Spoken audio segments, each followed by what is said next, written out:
المال والبنون زينة الحياة الدنيا والباقيات الصالحات خير عند ربك ثوابا وخير أملا ويوم نسير الجبال وترى الأرض بارزة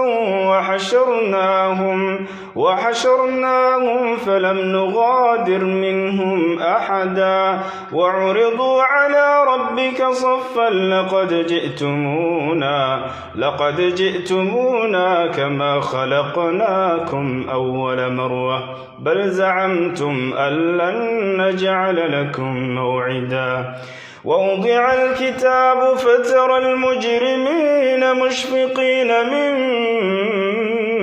فيه ويقولون يا ويلتنا ما لهذا الكتاب لا يغادر صغيرة